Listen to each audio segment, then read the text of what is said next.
Brain foundation బ్రహ్మాండంగా తయారవుతుంది. ఎప్పుడైతే బ్రెయిన్ ఫౌండేషన్ తయారవుతుందో వీళ్ళు ఇచ్చే ఫౌండేషన్లో ఇంకా చురుగ్గా మీరు ముందుకెళ్తారు. కాబట్టి 5 విషయాలు చెప్పాను, 5 సీక్రెట్స్ చెప్పాను మీకు ఈరోజు. సో ఎంతమంది చేస్తారా పిల్లలు? చేతులు లేపండి. 5 ప్రాక్టీస్ చేశారు. ఇప్పుడు కొట్టండి, వీటి ఫోటో కొట్టండి. ఇక్కడ అంత చేతులు ఎత్తారు చేయాలి. ఈరోజు చేతులు ఎత్తారు, నా దగ్గర ఉంటుంది ఎవరెవరు చేతులు ఎత్తారు మళ్ళీ నేను వచ్చి చెక్ చేస్తున్నారు. అది పెద్దలు కూడా చేయొచ్చు, ఏమీ సమస్య లేదు. ఇంకా చాలా చురుగ్గా ఉంటుంది మీ బ్రెయిన్. కాబట్టి ఈ 5 విషయాలు కనుక మీరు చేయగలిగితే బ్రహ్మాండమైన విజయాలు మీరు సాధించగలరు అన్నది మీ ఫౌండేషన్, బ్రెయిన్ ఫౌండేషన్ బ్రహ్మాండంగా పనిచేస్తుంది. కాబట్టి ఇదైన తర్వాత ఇంకో 3 విషయాలు చెప్తారు.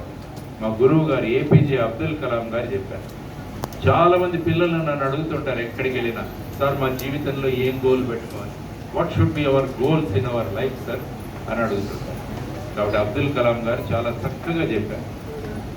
మనిషి ఈ 3 లక్ష్యాలు, ఈ 3 గోల్స్ సాధిస్తే వాళ్ళకి తిరుగులేదండి.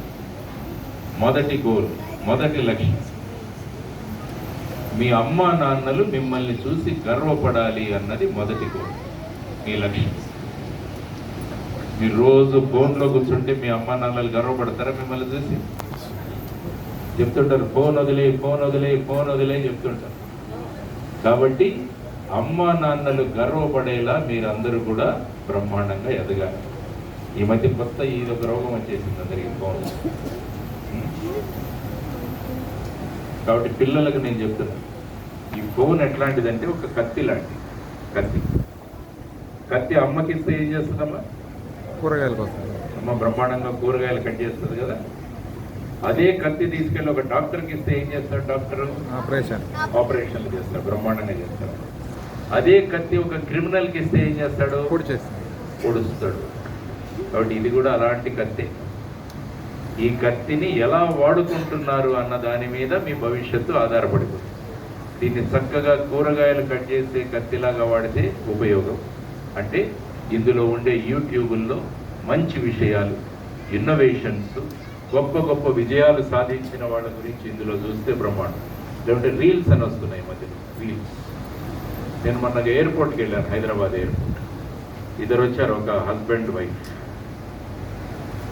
ఆవిడ వచ్చేసి అక్కడ సూట్ కేసు పట్టుకుంది, ఆవిడ కూలింగ్ గ్లాసెస్ పెట్టుకుని ఇలా సూట్ కేసు లాక్కుంటూ వస్తుంటే ఈయన వీడియో తీస్తున్నాడు. నేను అడిగాను ఏం చేస్తున్నారు అంటే, రీల్ పెడతాం సార్ ఇది అన్న. ఎవరైనా చూస్తారా అన్న. చాలా మంది చూస్తారు సార్.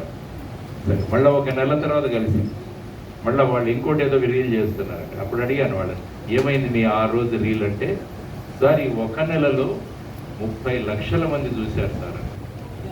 ఏంటి, ఒక ఆమె అక్కడి నుంచి ఇక్కడికి సూట్ కేసు తీసుకొని లాక్కుంటూ రావడం, ఇది రీల్. అది 30 లక్షల మంది చూశారంట. చూడండి మరి టైం ఎలా వేస్ట్ చేసుకుంటాం మనం. మరి ఇందులో చూడాల్సిన అంశాలు ఏంటంటే, అబ్దుల్ కలాం గారి స్పీచెస్, గొప్ప గొప్ప సైంటిస్టుల యొక్క జీవితాలు, ఇవన్నీ కూడా మీరు చూడగలిగితే ఏమవుతుందంటే, ఇది అమ్మ లేదా డాక్టర్ దగ్గర ఉన్న కత్తి లాంటిది అనమాట. ఇది వదిలేసి రీల్స్ చూడడం మొదలు పెడితే ఇది క్రిమినల్ దగ్గర ఉన్న కత్తి, మిమ్మల్ని పొడుస్తుంటుంది. కాబట్టి మీరు అందరూ ఆలోచించి, తల్లిదండ్రులు కూడా నేను చెప్పేది ఏంటంటే, పిల్లలకు టీవీల్లో కానీ వీటిలలో కానీ ఏం చూడాలన్నది కూడా మీరు మార్గదర్శనం చేయాలి. ఎర్రచందనం స్మగ్లర్ సినిమాలు, లేకుంటే ఇంకో సినిమాలు వాళ్ళతో కూర్చోబెట్టి, లేకుంటే నేను చాలా మందిని అడిగాను, మీరంతా పిల్లలతో కలిసి ఏం చూస్తారు అంటే, చాలా మంది నాకు చెప్పింది ఏంటంటే బిగ్ బాస్ చూస్తారా. అది రెండు అవుతుంది అన్నమాట. చూసావు బిగ్ బాస్? అందరు చూస్తారా ఇంట్లో? వెరీ గుడ్, ఒప్పుకుంది. పిల్లలు తప్పు అబద్ధం చెప్పారు, ఎప్పుడు పిల్లలు నిజాలే మాట్లాడతారు. అదే వాళ్ళ తల్లిదండ్రులతో అస్సలు మేము చూడం సార్ బిగ్ బాస్ అంటారు, కానీ పిల్లలు కరెక్ట్గా చెప్పేస్తారు.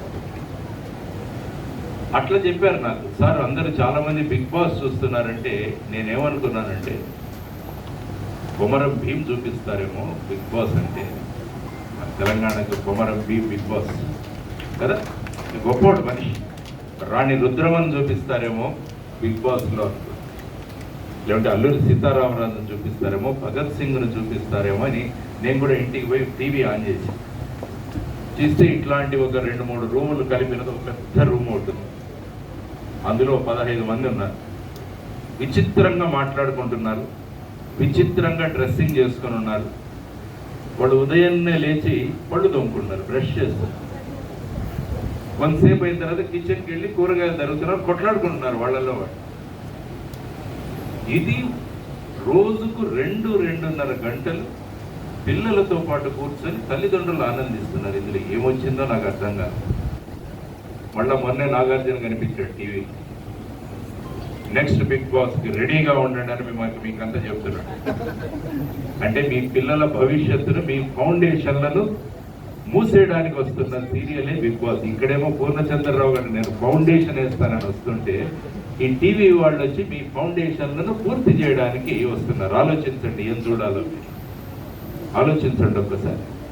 పిల్లలకి 12th ఫెయిల్ సినిమా చూపించండి. 12th ఫెయిల్ అని ఒక సినిమా నేషనల్ లెవెల్లో ఫస్ట్ ప్రైజ్ వచ్చింది.